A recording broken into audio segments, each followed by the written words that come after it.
Excerpt from a local newspaper. Ominous unknown killer still at large. After weeks of unexplained murders, the ominous unknown killer is still on the rise. After little evidence have been found, a young boy states he survived one of the killer's attacks and bravely tells the story. I had a bad dream and I woke up in the middle of the night, says the boy. I saw, for some reason, the window was open, even though I remember it being closed before I went to bed. I got up and shut it once more. Afterwards, I simply crawled underneath my covers and tried to get back to sleep. That's when I had a strange feeling, like someone was watching me. I looked up and nearly jumped out of my bed. There, in the little ray of light illuminating from between my curtains, were a pair of two eyes. These weren't regular eyes, though. They were dark and ominous. They were bordered in black and just plain out terrified me. That's when I saw his mouth. A long, horrendous smile that made every hair on my back stand up. The figure stood there, watching me. Finally, after what seemed like forever, he said it. A simple phrase, but said it only a way that a madman could speak it. He said, "Go to sleep."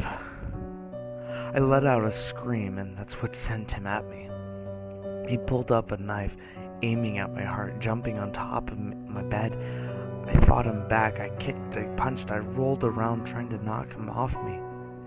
But that's when my dad busted in. The man threw the knife and went into my dad's shoulder. The man probably would have finished him off if it wasn't for one of the neighbors hadn't already alerted the police. They drove into the parking lot and ran towards the door. The man turned and ran down the hallway. I heard a smash like glass breaking, and as I came out of my room, I saw the window that was pointing towards the back of my house was broken. I looked out it to see him vanish into the distance. I can tell you one thing, that I will never forget his face. Those cold, evil eyes. That psychotic smile. They will never, ever leave my head. Police are still on the lookout for this man. If you've seen anyone that fits the description in the story, please do tell your local police department.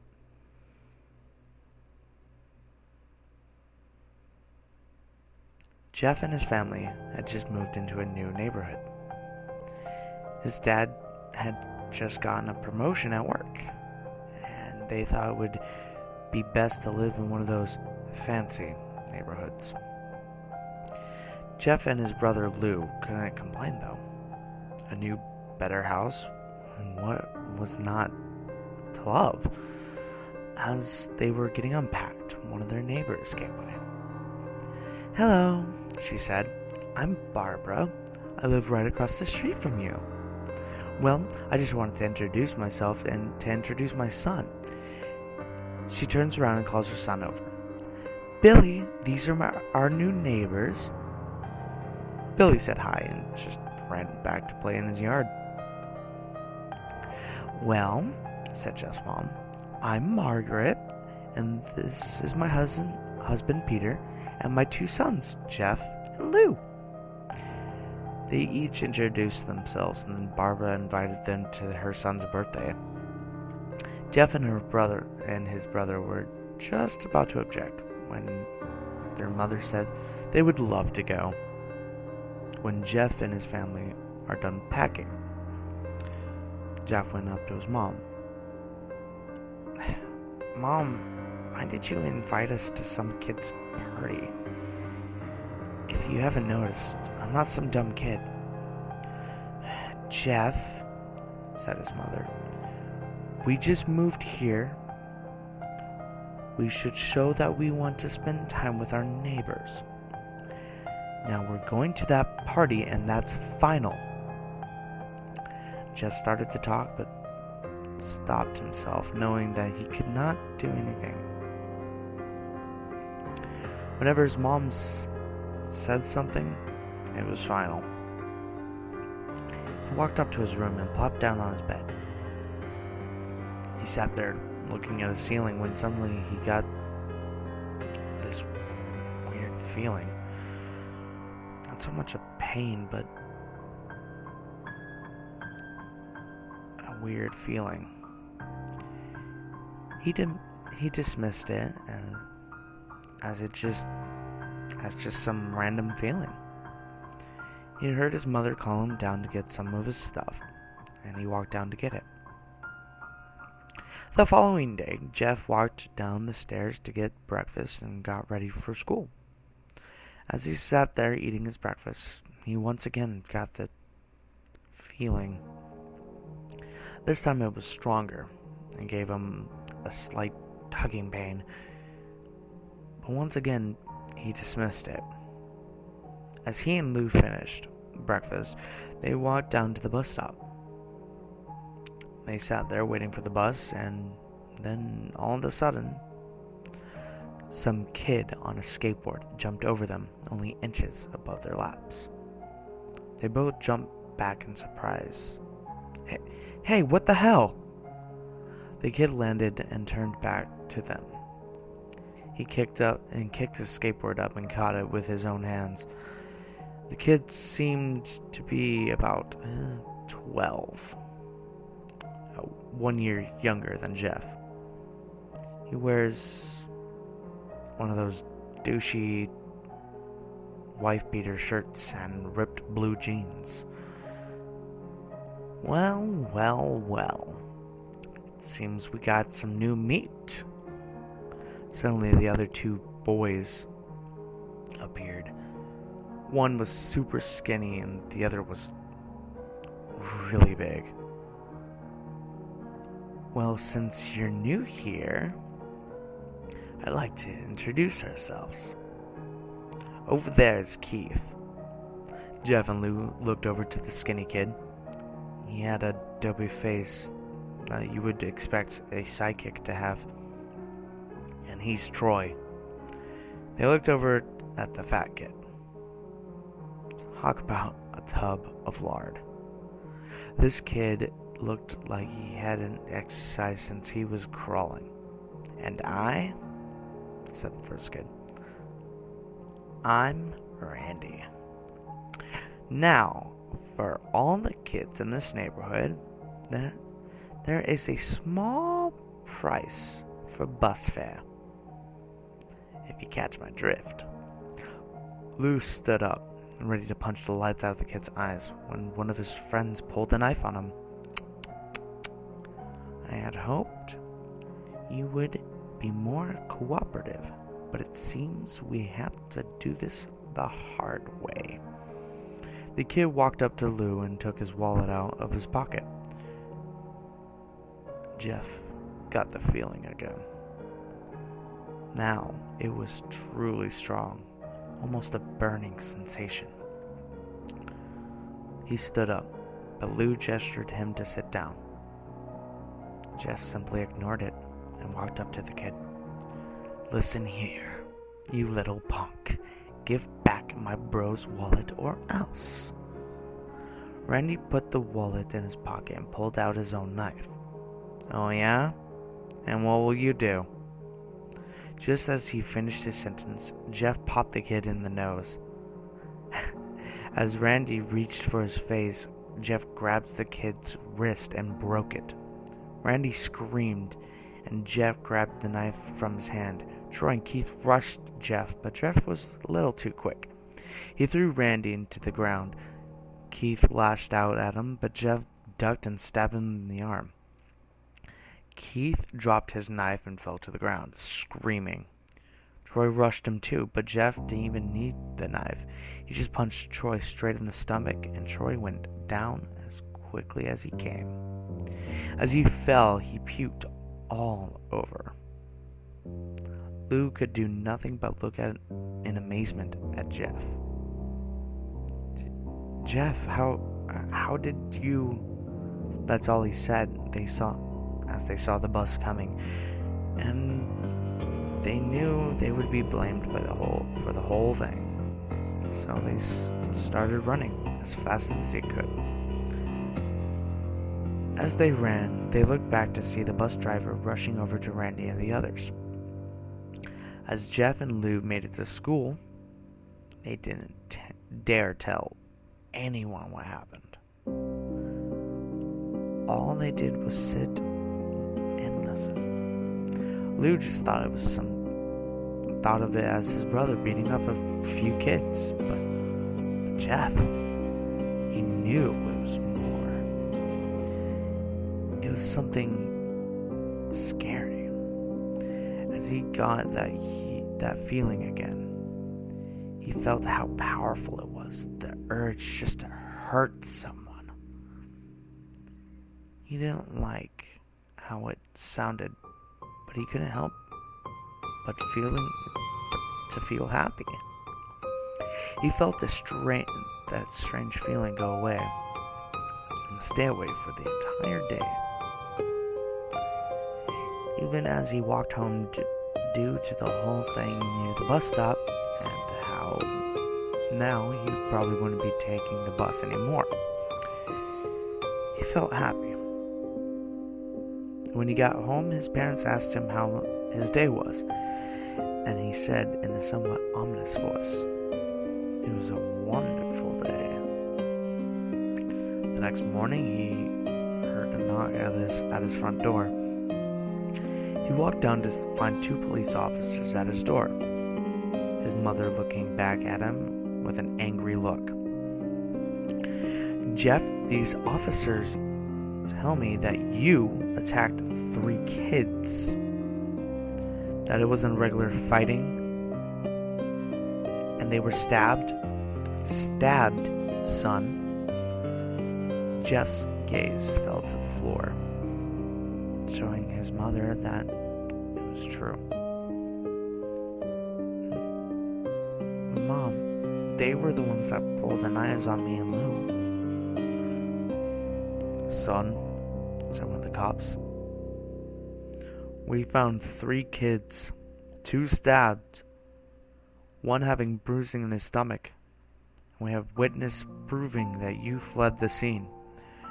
Now, what does that tell us?" Jeff knew it was no use. He could say him and Lou had been attacked, but there was no proof. It was not them who attacked first. There was no proof that was not them who attacked first. They couldn't say that. They weren't flamed because, truth be told, they weren't. So Jeff couldn't defend himself, or Lou, for that matter. "Son, call down your brother." Jeff couldn't do it, since it was him who beat up all the kids. "Sir, it was me.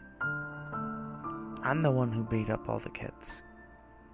Lou tried to hold me back, but he couldn't stop me."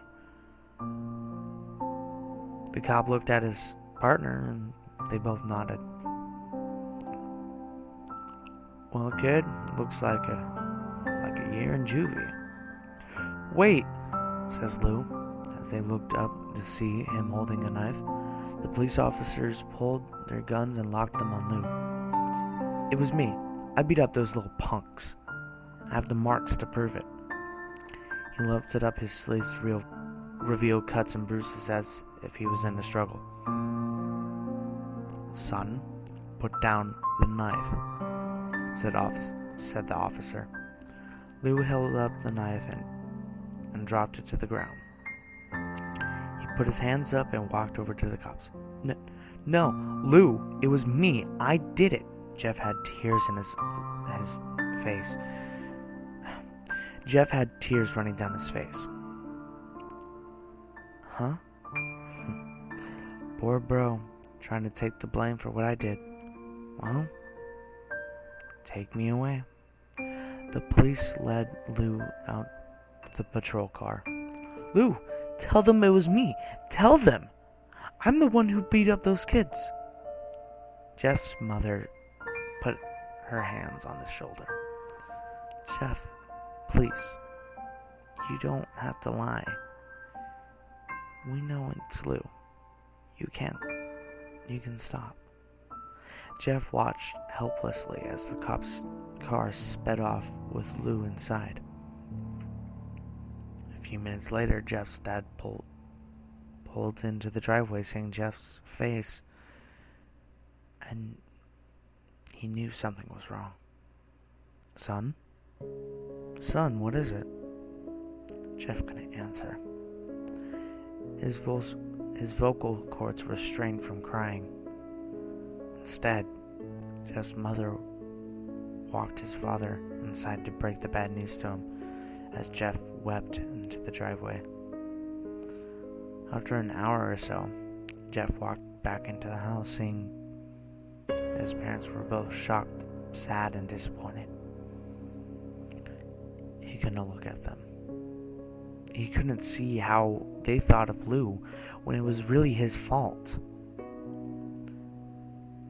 He just went to sleep, trying to get the whole thing off his mind.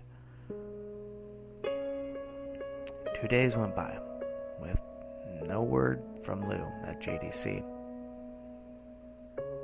No friends to hang out with. Nothing but sadness and guilt. That is, until Saturday, when Jeff was woken up by his mother with a happy, shiny face.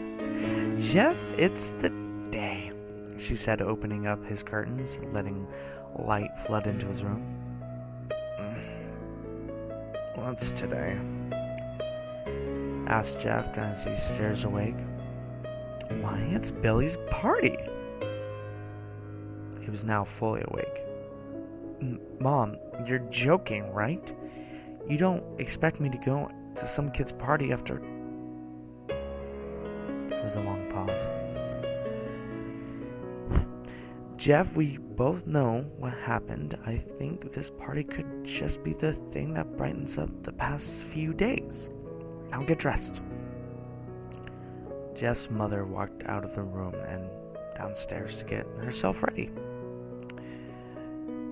He fought himself to get up. He picked up a random shirt and a pair of jeans and walked down the stairs. He saw his mother and father all dressed up. His mother in a dress, and her father in a suit. He thought, why would they ever wear such fancy clothes to a kid's party? Son, is that all you're gonna wear? Said Jeff's mom. Better than wearing too much, he said. His mother pushed down the urge to yell at him and hid it with a smile. Now, Jeff, we may be overdressed, but this is how you go if you want to make an impression, said his father. Jeff grunted and went back up to his room. I don't have any fancy clothes, he yelled down the stairs. Just pick something out. His mother called his mother. He looked around his closet for when you would call fancy, he found a pair of black dress pants he had for special occasions and an undershirt. But he could not find a shirt to go with it, though.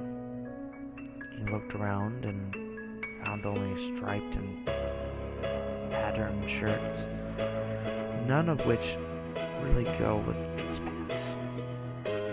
Finally, he found a white hoodie, and he put it on. "You're wearing that," they both said.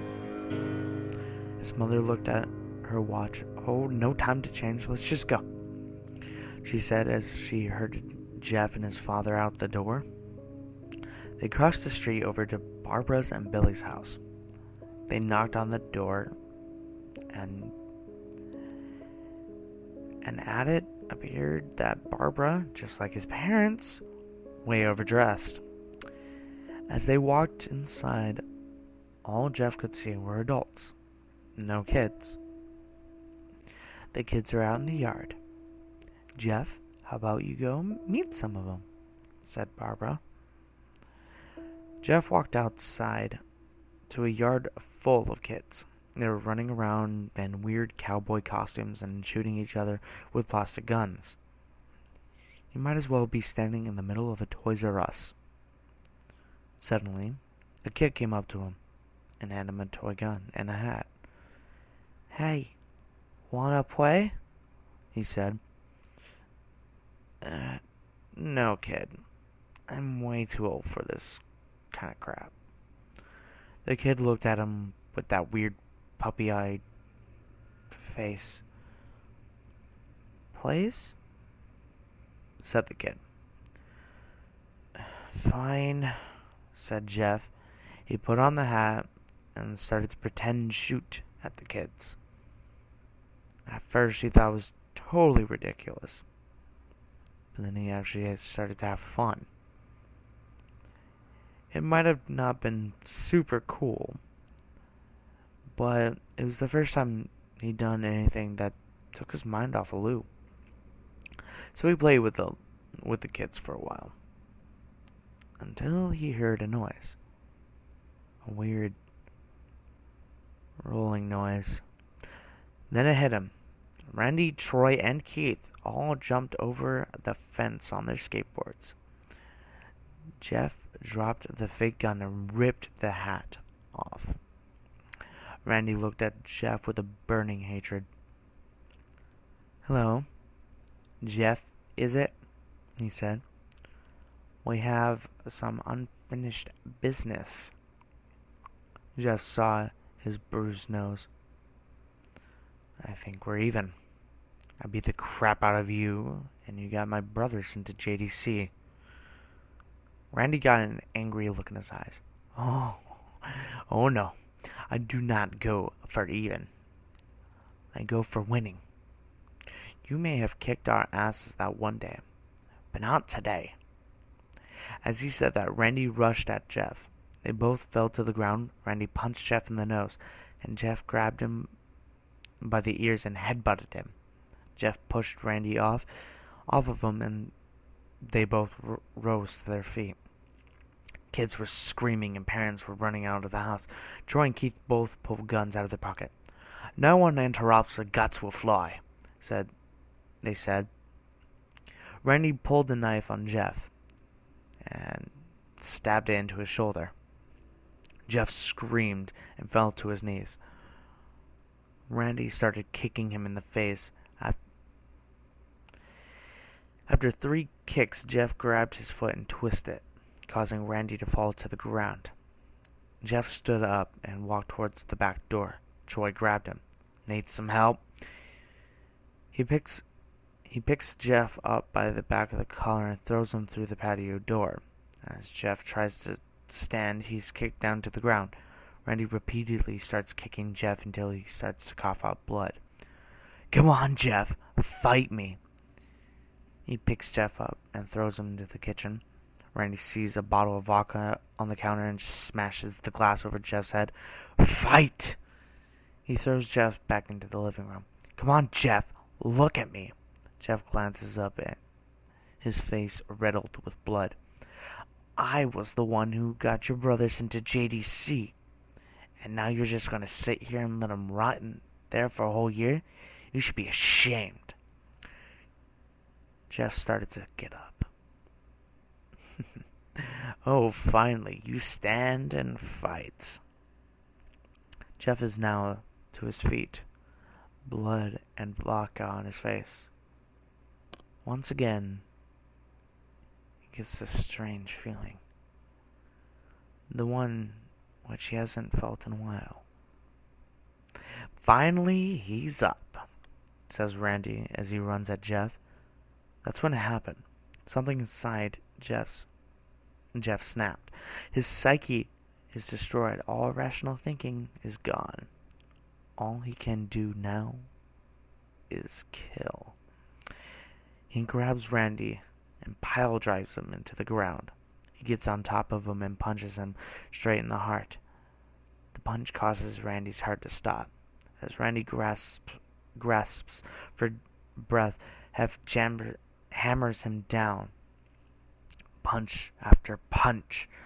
Blood gushes from Randy's body until he takes one final breath and dies. Everyone is now looking at Jeff. The parents, the crying kids, even Troy and Keith. Although they easily break from their gaze and point their guns at Jeff. Jeff sees the guns trained on him and runs for the stairs. As he runs, Troy and Keith let fire on him, each shot missing. Jeff runs up the stairs here, and he hears Troy and Keith falling behind him. As they let out their final rounds of bullets, Jeff dunks into the bathroom. He grabs a towel rack and rips it off the wall. Troy and Keith race in, knives at the ready. Troy swings his knife at Jeff, who backs away and bangs the towel rack on Troy's face. Troy goes down hard. And now that's all that's left is Keith. He's more agile than Troy, though, and ducks when Jeff swings the towel rack. He drops the knife and grabs Jeff by the neck. He pushed him into the wall. A thing of bleach fell down on top of him.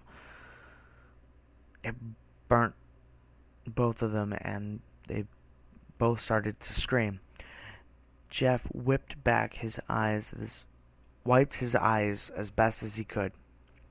He pulled back the towel rack and swung it straight into Keith's head. As he lay there, bleeding to death, he let out an ominous smile. "What's so funny?" asked Jeff. Keith pulled out a lighter and switched it on. "What's funny?" he said. "That you're covered in bleach and alcohol." Jeff's eyes widened as Keith threw the lighter at him. As soon as the flame connected with him, the flames ignited the alcohol in the vodka, while the alcohol burned him.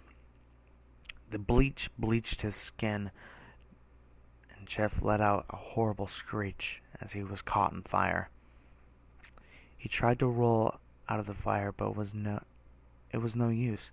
The alcohol had made him a walking inferno. He ran down the hall and fell down the stairs. Everybody started to scream as they saw Jeff, a man now on fire, drop to the ground, nearly dead. The last thing Jeff saw was his mother and the other parents trying to extinguish the flame. That's when he passed out. When Jeff woke, he had a cast wrapped around his face. He couldn't see anything, but he felt a cast on his shoulder and stitches all over his body. He tried to stand up, but he realized there was some tube in his arm, and when he tried to get up, it fell out, and a nurse rushed in. "Oh, I don't think you can get out of bed just yet," she said as she put him back in his bed and reinserted the tube. Jeff sat there, no vision and no idea of what his surroundings were. Finally, after hours, he heard his mother. "Honey, are you okay?" she asked. Jeff couldn't answer, though. His face was covered and he was unable to speak. "Oh, honey, I have great news. After all the witnesses told the police that Randy confessed about trying to attack you, they decided to let Lou go." This made Jeff almost bolt up, stopping halfway, remembering the tube. "He'll be out by tomorrow, and then you two will be able to be together again." Jeff's mother hugs Jeff and says her goodbyes.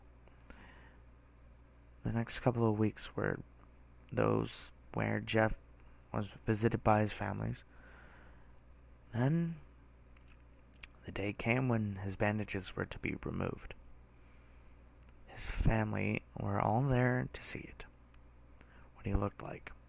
As the doctors unwrapped the bandages from Jeff's face, everyone was on the edge of their seats. They waited until the last bandage holding the cover over his face was almost removed. "Let's hope for the best," said the doctor, and he quickly pulls the cloth, letting the rest fall from Jeff's face. Jeff's mother screams at the sight of his face. Lou and Jeff's dad stared awestruck at his face.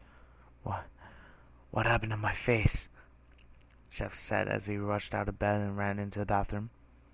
He looked into the mirror and saw the cause of the distress. His face. It's horrible. His lips were burnt to a deep shade of red. His face was turned to pure white color, and his hair was singed from brown to black. He slowly put his hand to his face, and it had a sort of leathery feel to it now. He looked back to his family and back to the mirror again. Jeff, said Lou. "It's not that bad." Not that bad?" Jeff said. "It's perfect." His family were equally surprised. Jeff started to laugh uncontrollably. His parents noticed that his left eye and hand were twitching. Jeff, are you okay?" "Okay. I've never felt more happy."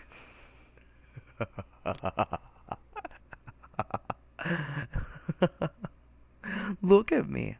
This face perfectly goes with me." He couldn't stop laughing. He stroked his face, feeling it, looking at it in the mirror.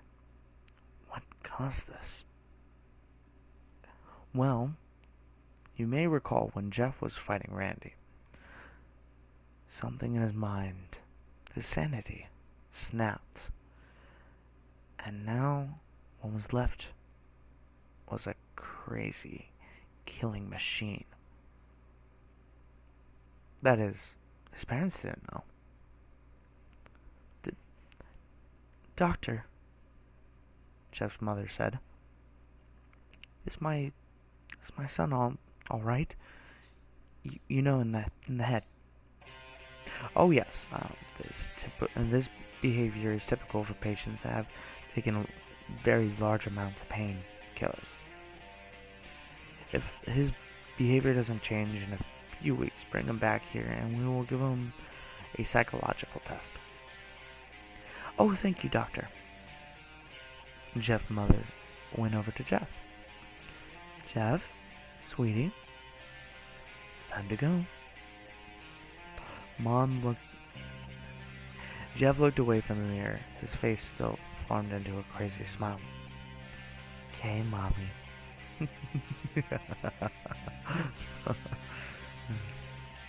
His mother took him by the shoulder and took him to get his clothes. This is when he came in, said the lady at the desk. Jeff's mom looked down to see his black dress pants and the white hoodie her son wore. Now they were clean of blood, stitched together. Jeff's mother led him to the other room, made him put on his clothes. Then they left, not knowing that this was their final day of life. Later that night, Jeff's mother woke to a sound coming from the bathroom. It sounded like someone was crying. She walked slowly over to see what it was. When she looked into the bathroom, she saw a horrendous sight. Jeff had taken a knife and carved a smile into his cheeks. "Jeff, oh my God, what are you doing?" asked his mother. Jeff looked over to his mother and said, "I couldn't keep smiling, Mommy. It hurt after a while. Now I can smile forever." Jeff's mother noticed his eyes ringed in black. "Jeff, your eyes!" His eyes were seemingly never closing. I couldn't see my face. I got tired and my eyes started to close. I burnt out the eyelid so I can see my eyes. I can see myself forever. My new face. Jeff's mother slowly started to back away, seeing that her son was going insane. "What's wrong, Mommy? Aren't I beautiful?" Yes, son," she said.